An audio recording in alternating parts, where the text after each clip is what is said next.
ध्यायतो विषयान् पुंसः सङ्गस्तेषूपजायते सङ्गात् संजायते कामः कामात् क्रोधोऽभिजायते। বিষয়সমূহ চিন্তা করতে করতে মানুষের সেই সকলে আসক্তি জন্মে। আসক্তি থেকে কামনা জাগে। কামনা পূর্তিতে বাধা পেলে ক্রোধ উৎপন্ন হয়। ক্রোধ থেকে কি হয়?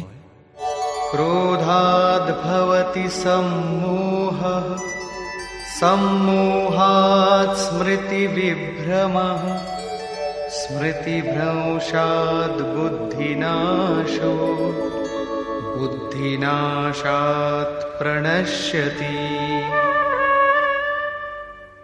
ক্রোধ থেকে মূঢ় ভাব অর্থাৎ অবিবেক উৎপন্ন হয়।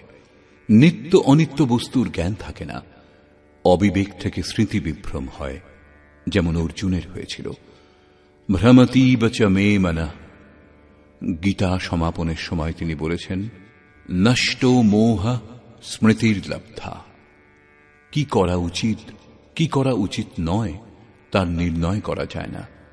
স্মৃতি বিভ্রম হলে যোগপরায়ণ বুদ্ধি বিনষ্ট হয়, এবং বুদ্ধি বিনষ্ট হলে এই পুরুষ নিজ শ্রেষ্ঠ সাধন পথ থেকে বিচ্যুত হয়।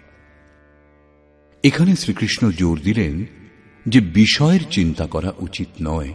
সাধকের নাম, রূপ, লীলা ও ধামেই কোথাও না কোথাও মনকে নিযুক্ত রাখা উচিত।